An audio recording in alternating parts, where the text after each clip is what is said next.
ọ̀rọ̀ ẹ̀sìn ni, ọ̀rọ̀ tí torí ìftáwù lágbàáyé tàbálà ń jẹ mufti, gbogbo ilẹ̀ Lárúbáwá wọ́n jẹ mufti, mufti diyaru Misra wa, mufti Urdun wa, mufti Saudiya wa, mufti Syria wa, mufti ìlú kọ̀ọ̀kan bẹ́ẹ̀ lè tó já sí pé à ń gbọ́ ni, a fẹ́ràn oyè púpọ̀ nílùú yìí, àwa Yorùbá sì fẹ́ràn oyè. Gbogbo nǹkan tí ó kàdínì la máa lẹ̀ mọ́. So ẹni tó fẹ́ jẹ oyè àdínì, oyè mufti níbi ọ̀rọ̀ ẹ̀sìn, a ní wò ǹjẹ́ ó ka ǹjẹ́ kò ka, a ní wò. Mufti dẹ̀ wà nù Nàìjíríà yìí náà, a máa rí mufti Nàìjíríà. So ǹjẹ́ tílẹ̀ Yorùbá bá fẹ́ ṣáàfà wà nílẹ̀ Yorùbá, ìbéèrè tá máa bìíra wa ni, táwa Yorùbá bá ní mufti, ǹjẹ́ ó lè kojú àwọn mufti Haúsá àìwò yẹn?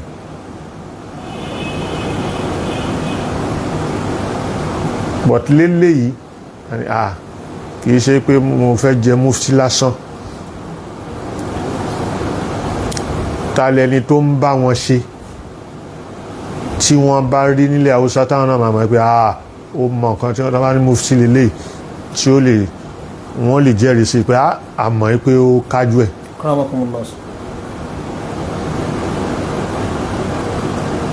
So látara ìftáwù mufti yẹn iṣẹ́ tí máa ṣe táwẹ̀ bá ń bọ̀ báyìí ní gbogbo ilẹ̀ Lárúbáwá pàápàá jùlọ mọ́sárì, òun ni ó lè bọ́ta tí ó sọ pé ìjọ báyìí oṣù máa lé, ìjọ báyìí àkàṣámú, ìjọ báyìí àgbàwẹ̀, tí wọ́n máa ń lo falak ní masari láti fi wá oṣù. Tààlà mọ́ nínú Nàìjíríà wa ń bí pàápàá jùlọ ta fẹ́ múlẹ̀ Yorùbá, ó gbọ́dọ̀ jẹ́ ní tó mọ falak, ó gbọ́dọ̀ jẹ́ ní tó lè sọ wípé fákídì rúláhù kálẹ̀ mọ́ oṣù tó bá ń bọ̀, oṣù fákídì rúláhù ká mọ́ ṣòǹkà fúnlẹ̀ mọ́ ẹni tó lágbára àti ṣe nílẹ̀ Yorùbá,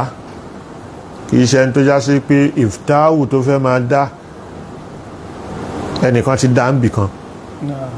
òun náà wá ní lórí nǹkan tẹ́ni yẹn dá o èmi náà dá, tán bá ní kí nìdí tí wọ́n ní tí ò ní lè mú díjì náà.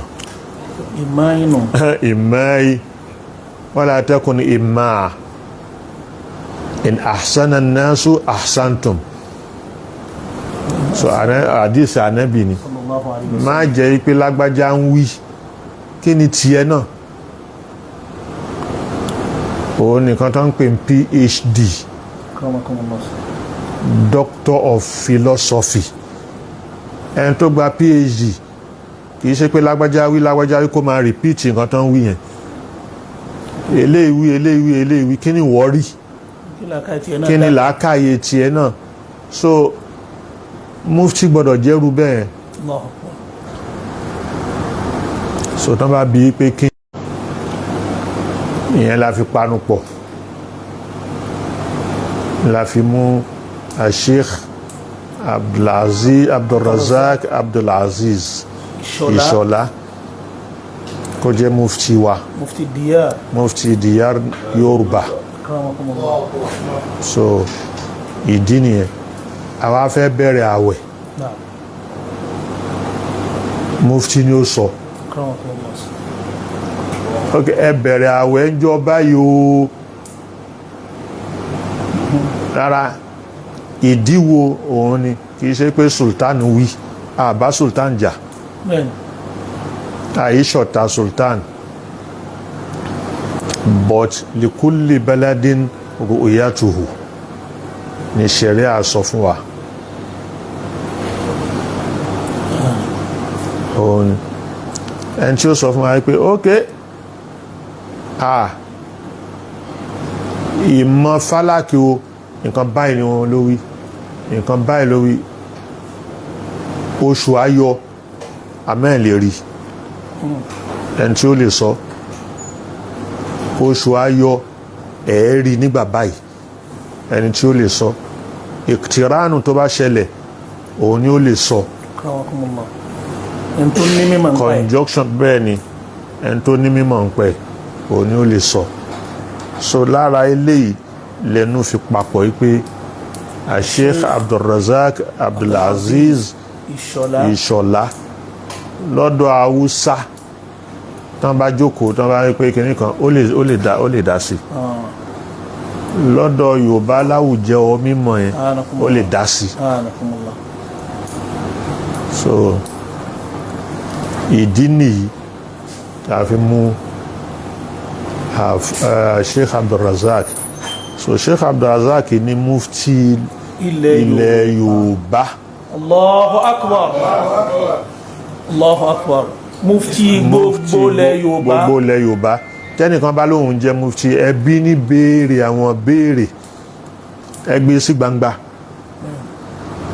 ẹjù béèrè lú kan tọ microscope sí kan tọ tẹ́bá tọ microscope sí yóò ṣe ìkìtì ṣàfù ẹ̀ ọ̀rọ̀ mímọ̀ lélẹ̀ kìí ṣọ̀rọ̀ agídí kìí ṣọ̀rọ̀ à ń jà o lè máa búyàn kó ló ń jà ọ̀rọ̀ mímọ̀ ìwọ mú díẹ̀ rí tiẹ̀ wá ẹ lè ṣepa lójú ìmọ̀ yẹn kò sọ yín doníjà kò sọ yín di lépè kò sọ yín di kẹ máa búra yín so látara gbogbo nǹkan tá ń wí Sheikh Abdul Razak Abdul Aziz Ishola mufti gbogbo ilẹ̀ Yorùbá nípa bẹ́ẹ̀ àwọn ni wọ́n lè sọ fún wa ìgbà wo ló yẹ ká bẹ̀rẹ̀ àwẹ̀ kí ni ìdí tá fẹ́ fi bẹ̀rẹ̀ nígbà yẹn bil hadith bil Qur'an wal hadith akramakumullah sa nǹkan tó bá ti yàtọ̀ tó bá ti yàgò sí méjèèjì yẹn kí làwọn àfáà wí àwọn àfáà yẹn nǹkan tán wí yẹn kí ni wọ́rí sí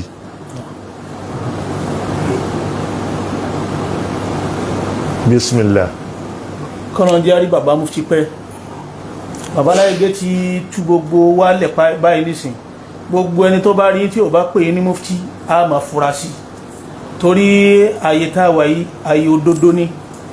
bí wọ́n bá sì ti pè èèyàn ní nǹkan bí iṣẹ́ rẹ̀ ló gbé débẹ̀ bàbá láyégé ò sí ń fìyàn síbi nǹkan àbí kí wọ́n sọ pé báyìí lèèyàn ṣe rí lórí ìfẹ́nú mizaniya àti mímọ̀ àti àkìlíyà àti thaqafiyya àti gbogbo nǹkan tí màáyìrì yẹn ni bàbá láyégé máa ń wò kí Ọlọ́run kí ó jẹ́ ká rí bàbá láyégé pẹ́ bàbá mufti ààwẹ̀ ti dé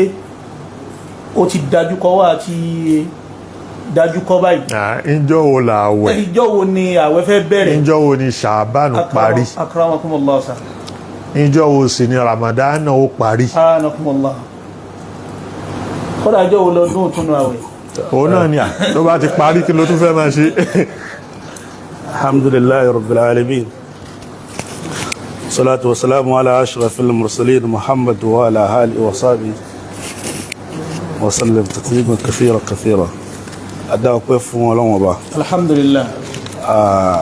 ọba tí ó fi wá mọ̀nà wa ma kunna linahtadiya lawla an hadana Allah Allahu akbar èyí tọ́lọ́run ṣe fún wa yìí adúpẹ́ fún alhamdulillah kó jẹ́ kí kó gba gbogbo ń tá a bá ṣe ní ìbádà kó gbà lọ́wọ́ wa àmín akí àwọn bàbá tí Ọlọ́run kó gbogbo oríire ilẹ̀ Yorùbá àti Áfíríkà tí Ọlọ́run kó jọ sí ọ̀dọ̀ wọn tọ́lọ́run fi sí ọ̀gángan wọn. Àwọn bàbá wa Sheikh Adam Abdullah Al-Ilori radiyallahu ta'ala anhu tó já sí wípé ní àdéhùn tọ́lọ́run ṣe ní wípé ní ànábì kan ò ní wáyé kò ní wá mọ́ lẹ́yìn ànábì Muhammad sallallahu alayhi wa sallam. àwọn iṣẹ́ tí àwọn bàbá wọn tí wọ́n ṣe ó bò háyà àmọ́ ọlá ìpínlẹ̀ ànábì ò ní wáyé mọ́ lẹ́yìn ànábì wọ́n máa jẹ́ kan nú àwọn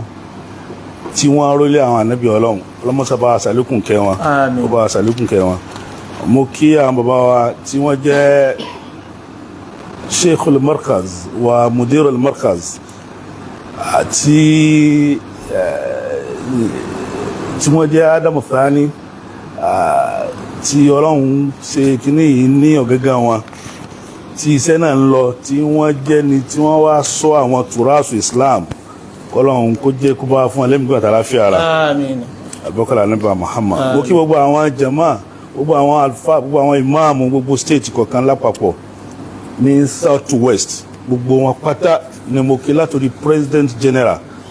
àti secretary ìmáàmù Ọ̀ṣun ìmáàmù Èkó ìmáàmù Ògùn ìmáàmù Ìbàdàn láláì má da ẹnì kankan sí àti gbogbo àwọn olóyè rábítà lápapọ̀ látòkèdélẹ̀ mo kí wọn ní kíkí ọlá ń kí ọlá ayé wọn àlékún ìbùkún ọlọ́mọsàmá ṣe fún wọn. àmín. Gẹ́gẹ́ bí àwọn tí àwọn bàbá wa Sheikh Markaz tí wọ́n sọ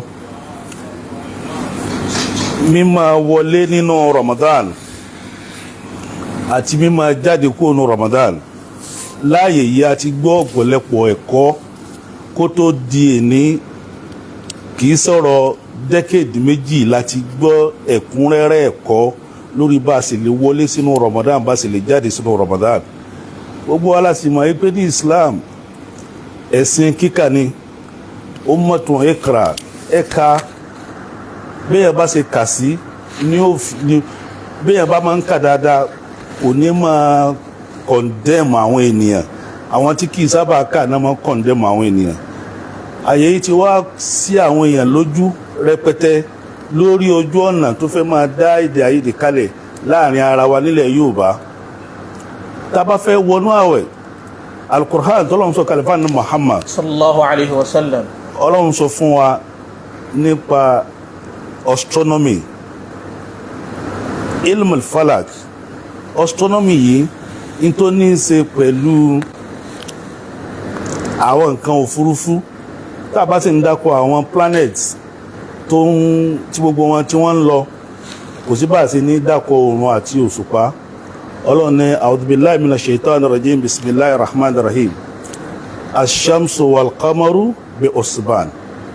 Oòrùn àtòṣùpá mo gbé kalẹ̀ bi husban by calculation with calculations. Báwo la ṣe máa mọ̀ yìí pé báwo kí ni alákọ̀tí ń bẹ láàrin calculation tó lọ́n fi attach mọ́ oòrùn àtòṣùpá tí kì í bá ṣe yí pé ní odidi ẹ̀kọ́ kan ni tó wà lábẹ́ rẹ̀ béèyàn bá sì kọ kò lè mọ̀. A rí oríṣiríṣi àwọn háyà tó ń tọ́ka sí oòrùn àtòṣùpá. Gbogbo àwọn ìbádà tá a dẹ̀ ń ṣe nínú Islam tó jẹ́ àwọn òpó Islam márààrún Ọlọ́run ló papọ̀ mọ́ àṣàmsù wàlkámọ̀rù yìí ni. Irun oòrùn lè máa fi dìtámì ìgbà tẹ́ kí ààwẹ̀ òṣùpá lè máa fi dìtámì ìgbà tẹ́ gbà hajj òṣùpá lè máa fi dìtámì. So gbogbo àwọn kìnnìún wáyé rí pé ní kò sí ìbádà kó láyé fún zaka yíyọ òṣùpá lè máa fi dìtámì ìgbà tí lè máa yọ zaka. Gbogbo àwọn kìnnìún yìí fi hàn yí pé ní mùsùlùmí gbọdọ̀ mójútó. Ẹlẹ́ẹ̀kejì àwa rí nínú àdìsí Ànábì Muhammad sallallahu alaihi wasallam ó sọ fún wa wípé àwọn àdìsí tó wáyé lórí ru'yatul hilal at-takdir àbí ikmalu Sha'ban kò dín ní less than 28 hadith tó wà lórí àwọn nǹkan mẹ́tẹ̀ẹ̀ta wọ̀nyí. Ẹyọ̀kan mẹ́tẹ̀ẹ̀ta wọ̀nyí òun wá ní súnnà but ẹyọ̀kan láwá dúró lé lórí tá a fẹ́ shift kó mbẹ́ a sì rò wípé èyí tí ó dáa jù nítorí nígbà tó já sí pé ní wahdatul umma ó wà very very important púpọ̀ jù ní tó bá lè jẹ́ kí a lè ṣe tawhid a gbọ́dọ̀ wá kásàjọ káwá fẹnukò sórí ẹ̀. tawhid yẹn wahdatul ìṣọ̀kan tó lè mú wa ká ṣọ̀kan ọlọ́run ti provide solution ẹ̀ kalẹ̀ fún wa nígbà tó jẹ́ pé ní Islam marahil ni ló bá débi tó bá dé yìí níjọ́ kìíní àná nínú hadith tá bá fẹ́ kírun òjìjí bòjì là á máa wò but nígbà tí ẹ̀kọ́ dàgbà sókè sí tí technology wa tí science wa a ní ìmọ̀ tó jí ó sọ fún wa pé ní ìgbà tá a kírun oṣù kan oṣù méjì ọdún kan ọdún méjì ọdún mẹ́ta ọdún mẹ́rin 100 ọdún so the same thing náà ló apply fún ti ọ̀rọ̀ ti olóṣùdé ìgbà tó máa bẹ̀rẹ̀ àdís àrí àdís tó yẹ pé ní súnmọ́ lè rọ̀yàtì ẹ bẹ̀rẹ̀ àwẹ̀ nígbà tí ẹ bá ti rí royatul hilal àtúrí àdís mi ò ní pé ní wà in gumma ó wà ní ogbi aleikum fakmilu sha'ban tí ó bá rú yín lójú ẹ ka sha'ban kó pé 30 àtúrí àdís mi tó ń sọ pé ní faqdiru lahu estimate ẹ̀ by ìta máa fi ń ṣe estimation ó ní calculation you cannot estimate something you cannot you don't ẹ lè estimate ń tẹ́ ẹ̀ mọ ìṣirò rẹ̀ àwọn tó bá mọ ìṣirò rẹ̀ ó ní wọ́n lè estimate pé ìgbà báyìí ni Ramadan ó bẹ̀rẹ̀ ìgbà báyìí ni ó parí a wá rí i pé ní ayé lè ní ibi tí gbogbo wa lọ òun náà a ti gbàgbé àwọn àdíìsì méjèèjì yẹn pé ní àdíìsì kan nínú mẹ́ta tó wà nílẹ̀ kárí oṣù káka ṣàbá kó pé 30 ká dẹ̀ estimate by calculation ọ̀nà mẹ́tẹ̀ẹ̀ta tá a lè gbà wọnú oṣù tá a lè gbà jáde nìyẹn ìsìláàmù ṣẹ̀ríà ìsìláàmù ò gbé dandan ẹyọ kan náà ní kí stick lé lórí òun náà ló mú kí àwọn bàbá wa Sheikh Adam ní rábítà radiyallahu ta'ala ní láti àná lọ torí pé ní fíìdì téèyàn bá mọ̀ ń parẹ̀ dáadáa ní téèyàn bá mọ̀ ń parẹ̀ lèyìn nílé fọwọ́ sọ́yà lẹ́fí máa ń fọwọ́ sọ́yà láti jọ tó ti pé pé ìjọba yìí ni àwẹ̀ máa bẹ̀rẹ̀ based on this calculation ìjọba yìí ló máa parí based on this calculation but láyélé ní ó wá sí ní láàánú púpọ̀ jù nípa wípé ní àwa mùsùlùmí a fẹ́ kúrò nínú level bí tí ayé wà lánàá 1445 years láwà nísìn tàbáyọ 10 years ìjírá kò mẹ́ 1435 years lókù tánàbí ti kúrò láyé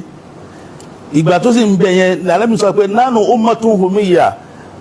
ìjọ àwọn nígbà náà lọ́hùn illiterate community làwọn àwọn ò mọ̀ kọ àwọn ò mọ̀ kà àmọ́ oṣù báyìí ni ó fọwọ́jú rẹ̀ fún wọn mélòó làwọn tí wọ́n kí sèṣì pé bẹ́ẹ̀ wọn ò mọ̀ kọ ńgbà náà lọ́hùn but àwọn sophisticated calculation ni wọn ò mọ̀ nígbà náà lágbègbè yẹn but lẹ́ni àti rí àwọn professional Muslims nínú àwọn mùsùlùmí ọ̀pọ̀lọpọ̀ mutamarat lèmi pẹ̀lú àwọn bàbá Sheikh láti attend ní Oman ní Muscat attend the conference ní Abu Dhabi attend the conference káàkiri lórí ọ̀rọ̀ tá à ń sọ kalẹ̀ yìí tó yẹ pé láwọn tí wọ́n ń pèpè conference yìí ní Urdun tá ń pèpè conference yìí àwọn Muslim professionals tó jẹ́ engineers tí wọ́n jẹ́ astronomers àwọn ni wọ́n ń pèpè kíní wọ̀nyí pé náà ó yẹ ká ti kú òǹbí a kì í ṣe ummatun umiyya mọ́ àti mọ́ àti dá nǹkan mọ́ àti lè ṣe everything la fi lè ṣọ̀kan la fi lè fẹnu wá sí ọ̀kan ìmọ̀ ló lè já fẹnu wá ṣọ̀kan lẹ́fẹ̀ẹ́ wá fi àwọn wá pín méjì àwa rí àwọn jánìbù kan tó sọ wípé ní falakiyan wa shari'iyan méjèèjì àwọn papọ̀ àwọn kan fẹnu kò lórí pé ní falakiyan ti tó bàtẹ́ pé ní falakiyan fún ara rẹ̀ yìí mọ́tọ́ lọ́wọ́ ọba ní ó ti tó láti lè fi bẹ̀rẹ̀ láti lè fi bẹ̀rẹ̀ oṣù láti lè fi jáde kó ní oṣù ká mọ̀ dúró de pé ní afẹ́rọ́sù àbá àròsù mọ́. àwọn kan sọ pé ní rárá rúyà làwọn ó dúró sí ẹni tó bá sì dójú rúyà yóò dúró de ìkìmọ́lù ṣàbàn ni yóò dúró dà. so tó ń di torí di eléyìí òun ló wá mú kó já sí pé ní kò yẹ kó fàjà rárá gbogbo ìdúró ìdúró markazi ìdúró rábítà látijọ́ tó ti bẹ̀rẹ̀ torí pé wọ́n ń bú àwọn bàbá pé ní àwọn bàbá àwọn tí wọ́n ewó sùn tó yẹ pé ní wọ́n kàn dómi kan ní kàlẹ́ndà ni wọ́n ń tẹ̀lé ìgbìnì kan tó yẹ pé ọlọ́run gan fún ara rẹ̀ ní ọba tó gbé kàlẹ́ndà gẹ́gẹ́ kalẹ̀ fún ara rẹ̀ àwọn àríyí pé ní téèyàn bá kà dáadáa gbogbo nǹkan tí ẹlòmíín kọ̀ndẹ́mù kò yẹ kó kọ̀ndẹ́mù àìkà tó ló jẹ́ kó máa kọ̀ndẹ́mù rẹ̀. ní Ramadan ọdún tí ń bọ̀ wáyìí ní ìta adájú kan tó máa bẹ̀rẹ̀ ní next week yìí based on astronomical al-isabatu falakiya al-iktron al-mihak yòókọ́ al-mihak ó máa wáyé yẹn pé ní lílé sísun oṣù wiladatul qamar jadid oṣù tá ń bá lọ yìí oṣù ṣàbán tá ń bá lọ yìí tóṣù bá fẹ́ yọ ní awalu lẹ́ẹ̀lì tóṣù bá fẹ́ yọ ó máa yọ fún wa ní darb ibi tó ń máa ti ń wọ̀ ni oṣù máa yọ tó bá fẹ́ lọ lè sùn ó máa sùn ní sharq níbi tí òòrùn ti máa ń yọ lóṣù máa ń sùn sí. ìyàtọ̀ tí ń bẹ láàrin waning crescent àti waxing crescent crescent tó fẹ́ lọ lè sùn ó ń wé ní lọ ni ó ń lọ lè sùn ní àṣùbà là á máa rí èyí tó bá fẹ́ yọ ìrọ̀lẹ́ là á rí láfítà maghrib oṣù tó bá fẹ́ lọ lè sùn irú ṣàbán yìí nísìnyí lápèjúwe nísìnyí on the 8th a rí oṣù yẹn lásùbà ní ibi tá à ń dájú kọ kírun ní 8 ó possible lágbègbè bòmíì tó bá di on the 9 lásùbà kí wọ́n rí ó possible kán máa rí ó depend lórí geographical location tí oníkálukú bá wà ló máa di time kí ni ó máa lọ rí oṣù tó fẹ́ lọ lè sùn àbí ò ní rí oṣù tó fẹ́ lọ lè sùn. almuhim sophisticated calculation jẹ́ àmọ̀ wípé èèyàn rí kò rí àwọn èèyàn ti monitor movement of the moon movement of the sun accurately pẹ̀lú mímọ̀ òun ló mú ká máa sọ fún wa pé ní kùsùfù máa ṣẹlẹ̀ kùsùfù máa ṣẹlẹ̀ eclipse of the moon eclipse of the sun lásìkò báyìí nígbà báyìí láàyè báyìí ní ìṣẹ́jú báyìí for the next 100 years tí ó sì ṣẹlẹ̀. eléyìí ò rújú rárá àfi téèyàn ò bá ní mímọ̀ rẹ̀ àbí tí ò bá súnmẹ́ni tó nímọ̀ nípa rẹ̀. wọ́n wà Mọ́kà lọ́dún kan àwọn tó máa ń bá wa gbalẹ̀ mo á jòkó lẹ́tì náà mo á sọ fún wọn pé ní kùsùfù fẹ́ ṣẹlẹ̀ o ọ̀dẹ àfa oníṣùfù ìtúndé èwo náà pé ń kùsùfù nǹkan kan àṣà ń sọ pé lọ́kílé mo tún wà lọ́dọ̀ wọn ń jọ yẹn pé ní arab náà dẹ̀ máa ń gbé ogun tẹlifíṣàn Saudi sí mọ́sálásí ti ń bẹ lẹ́gbẹ̀ẹ́ ilé ọ́fíìsì wọn wọ́n bá bẹ̀rẹ̀ sí í pẹ̀rùn bí ọwọ́ aago bíi 10 bọ́kànlá alẹ́ tàti kí ìṣá ìtàn wọ́n bá wo tẹlifíṣàn wọ́n sá ń kí wọn pé irun kòsúfù àti kòsúfù wọ́n sá ń mo sọ fún yín jọ ní ìpẹ́ ní ẹ sọ pé àfáàrùn súfì ìtúndé tí mo fi lè sọ fún yín jọ yẹn lọ́hùn tẹ́yìn ò nígbàgbọ́ nínú rẹ̀ torí pé ẹ̀fẹ́ nígbàgbọ́ nínú rẹ̀ ìmọ̀ ti kọjá lẹ́fù bíi pé ní tẹ́yìn fi sí lánàá mo jẹ́ kí n tún wá sọ fún yín next year yìí o ọ̀nà báyìí ni kòsúfù ti máa ṣẹlẹ̀ ọ̀nà báyìí ni kòsúfù ti máa ṣẹlẹ̀ iye ìṣẹ́jú báyìí ni ó ti ṣẹlẹ̀ wọ́n ní ọlọ́run ló mọ̀ọ́lá kùsẹ́ni tó mọ̀ọ́lá tí ò bá wáyé máa ń kọ́ wọ́n ní yóò wáyé ọlọ́run ló ní ìmọ̀ ní. so ìyẹn ló wá fà tó jẹ́ sí pé ní àwọn èèyàn tó mọ movement of the qamar pẹ̀lú calculations irú àwa yìí ní sàmọ́ tí ò ní wá àwọn professional wa àwọn tó bá ń learn tí wọ́n ní seal fún falak tí wọ́n pé wọn ò wọnú ẹ̀ gidi kankan mọ́ àwọn astronaut kan máa ṣe bá ìyẹn fi wá hàn wá wípé wọ́n já rí wípé ní tó bá di on the 10 oṣù Ṣàbán tá ń lò lọ yìí tó bá di 9 o'clock universal time 9 o'clock on the 10 níjọ́ Sunday universal time on the 10 March on the 10 universal time March 10 níjọ́ Sunday 9 o'clock plus 1 làwa wà fún universal time àwọn kan wà ní plus 2 àwọn kan wà ní minus 1 àwọn kan wà ní minus 6 minus 12 the maximum minus 12 plus 12 wọ́n ṣe pín ayé sí méjì nìyẹn now tó bá di 9 a.m. láàárọ̀ tó jẹ́ 10 a.m. Nigerian time ní gbogbo Africa 10 a.m. tó bá wà ní plus 1 l'Africa yàtọ̀ sí Ghana tó yẹ pé the same time ní wọ́n pẹ̀lú universal time conjunction máa ṣẹlẹ̀ wiladatul qamar jadid oṣù Ṣàbán tí ń bọ̀ wá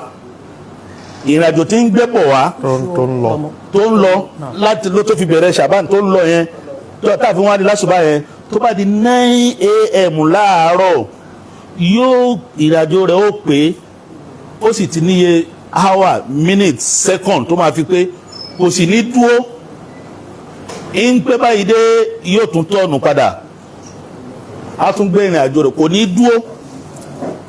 ẹnu Suratu Yasin kàlàádà kàlòrìjún al-qadim والشمس تجري لمستقر لها ذلك تقدير العزيز العليم kò ní ذلك تقدير ètò Ọlọ́run calculation Ọlọ́run nìyẹn ó máa wá tọ́ọ̀nù padà láti lọ lè rí àpíà ó ti bíra rẹ̀ náà gbogbo tí òṣù máa fi ń bíra yàn less than a second ni less than a second ló máa fi bíra rẹ̀ ó máa rìn lọ at times ó lè take 15 hours 14 hours fún bil'ain al-mujarada pẹ́ẹ́pẹ́ ojú lásán bá fẹ́ fi rí ó lè take between 17 to 24 upward ó ṣe fojú oṣù 17 hours àti rí records tí wọ́n fi ojú rí oṣù 17 hours rí pẹ́ẹ́pẹ́ níbi telescope bá ní láti 14 15 now there is lára ibi tí mímọ̀ tó wá dé nísìn sísun oṣù wọ́n ti tún wá ní machine wọ́n ń pè ní CCD image machine CCD image machine yìí ìgbà tí bá ń bí láti tún lọ lè rìnrìn àjò rẹ̀ dúdú ló máa bíríkìtì ní machine yẹn ó dẹ̀ tún ya fọ́tò rẹ̀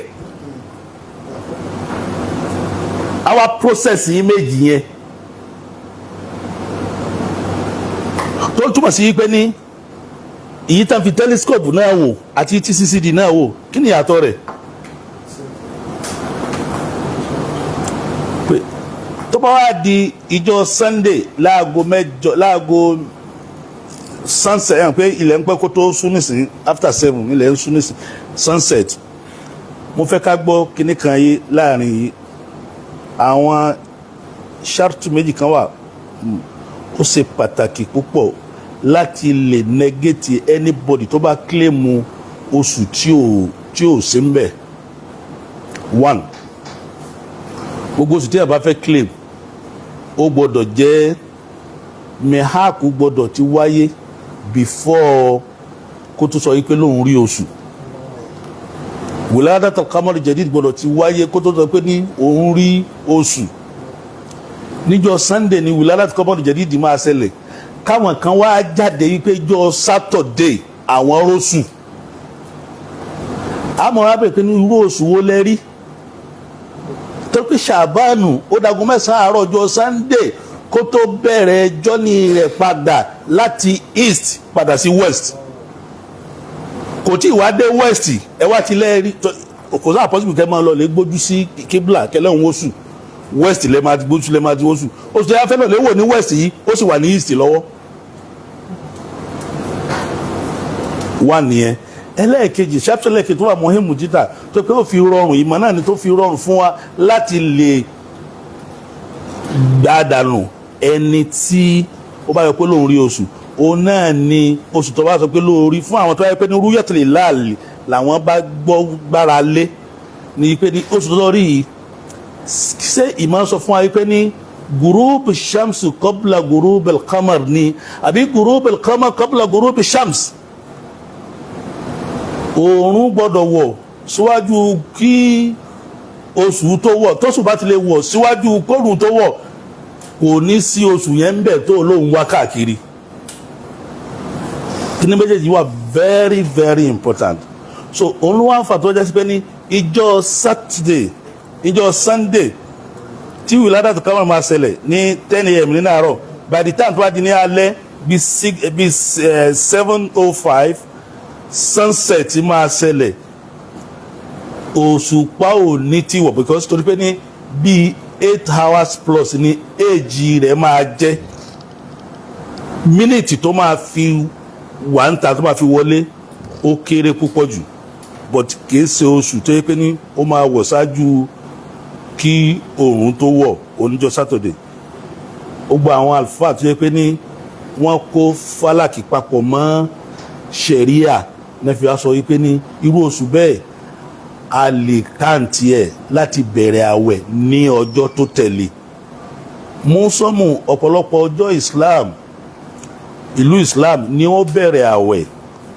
pẹ̀lú gbogbo àwọn analysis àti àwọn tí mo fi kalẹ̀ yìí ní ọjọ́ Monday tí ń jẹ́ 11 of March 2024 tó bá dẹ̀ di in tó fi lè mú ká lè mọ ọjọ́ tí Ramadan máa bẹ̀rẹ̀ kò sí in tó díwọ́ fún ká mọ̀ ọjọ́ tí Ramadan máa parí the same kíní tá a lò fún Ramadan ìbẹ̀rẹ̀ náà la máa tún lò fún ìparí ẹ̀ ìparí ẹ̀ ti rọrùn púpọ̀ jù on the 9th ni oṣù máa ṣẹ̀ṣẹ̀ sùn lálẹ́ tó bá di 10 on the 8th ni oṣù máa sùn tó bá di 9 ní ìrọ̀lẹ́ ó máa ti pé 24 hours everybody wa la máa rí oṣù yẹn ní on the 9 yóò fi já sí pé ní Eid al-Fitri wọ́lẹ̀ yóò mú Shawwal yóò máa jẹ́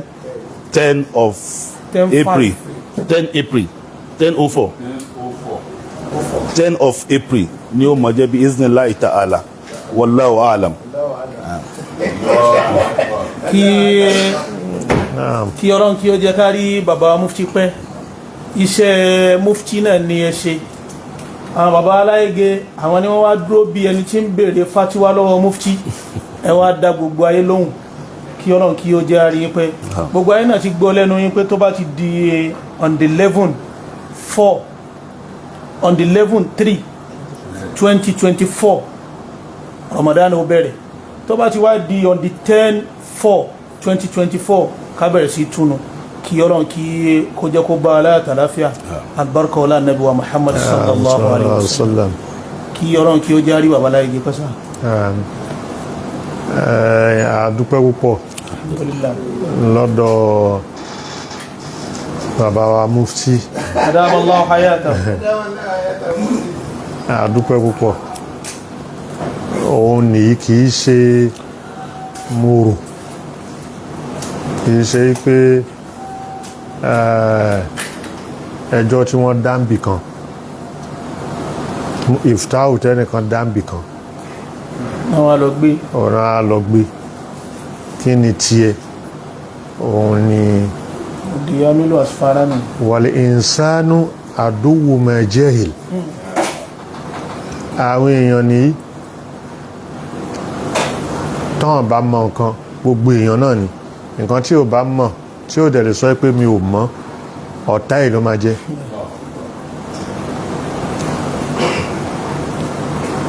so ilmul falak gẹ́gẹ́ bí mufti ṣe sọ táǹkọ̀ táàmù geography ní amateur ní gbogbo wa amateur àwọn nǹkan yẹn wọ́n nígbà tó bá kọ́ ilmul falak tó bá yásíkò òun ló jókòó tì tó specialize nínú ẹ̀ láì pé kò sí kíní kan tán bá fẹ́ bí ẹ́ níbẹ̀ tó ní lè sọ ìgbà yẹn ló tó di professional. So gbogbo nǹkan táwọn wí amateur ni wá amateur wá ní ẹni tí ò mọ̀ rárá amateur òun lẹ́ni tí ò mọ̀ rárá. So alhamdulillah bí àwọn àlàyé tí wọ́n ṣe yìí àlàyé tó kún ni tí a ní tí bèrè bá wá torí halkota jókòó tá ń ṣe a close ẹ̀ ìwọ tó bá ní béèrè ìbéèrè tó bá béèrè yẹn yóò lè gáìdì wa fún àwọn nǹkan míì sí àgbàgbé àbí tọ́kàn fò tá a rántí sọ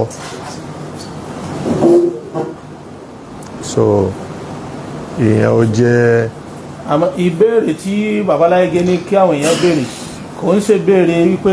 kó send account number pé nǹkan ṣe o in tó papọ̀ mọ́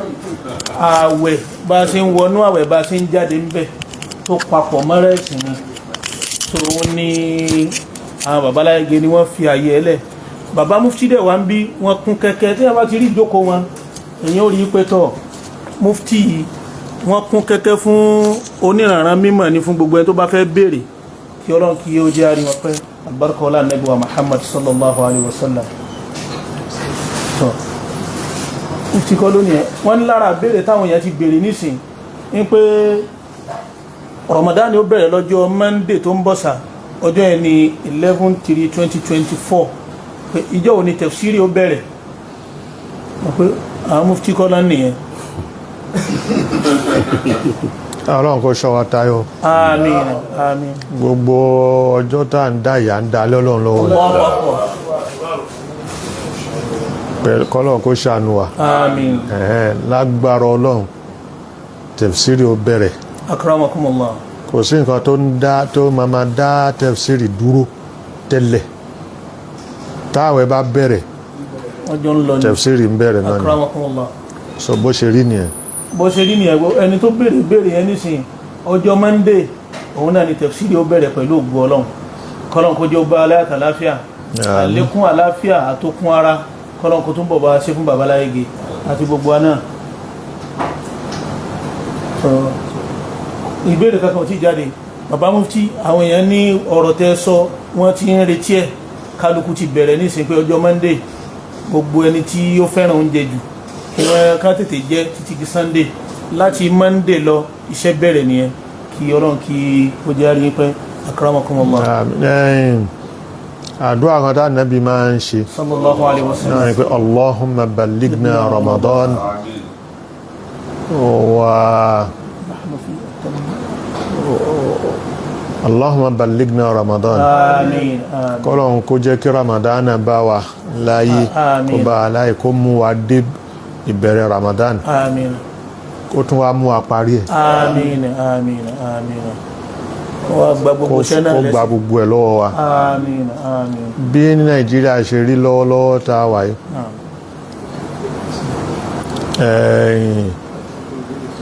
Kò sówó kò sóúnjẹ kọ́lọ́run kó ṣe é ní rọrùn fún wa. Àmín. Ooru tún mú kọ́lọ́run kó ṣe é ní rọrùn fún wa. Àmín. Gbogbo ẹ̀ kó ṣe gbígbà ẹ̀ kó ṣe ń rọrùn. Àmín. Ìgbígbà ẹ̀ kó ṣe ń rọrùn yẹn òun làdúrà wa. Àmín. Kó sì fún wa ní ẹ̀mí àtàláfíà tá a fi gbà tá a sì fi gbà já. Àmín. Wala al-Qur'an. Àmín. ọlá nẹ́bùwà Muhammad sallallahu alayhi wa sallam àdúrà tí ó yẹ ká ṣe nìyẹn. subhana rabbika rabbil izzati amma yasifun wassalamu ala al-mursalin walhamdulillahi rabbil alamin. ẹni tó pè orúkọ bàbá mufti ni Sheikh Abdul Razak Abdul Ishola bàbá mufti. tẹ́bá ti fẹ́ kọ orúkọ wọn ní ìṣẹ́kọ bàbá mufti àbí mufti dr grand mufti gbogbo èyí ó tún fi gbogbo sí yóò ní kọ́ ilẹ̀ Yorùbá lásán gbogbo tí plate number ó bá jáde èyí ó fi mufti gbogbo ilẹ̀ Yorùbá sí. subhana rabbika rabbil izzati amma yasifun wa salamun ala al-mursalin walhamdulillahi rabbil alamin.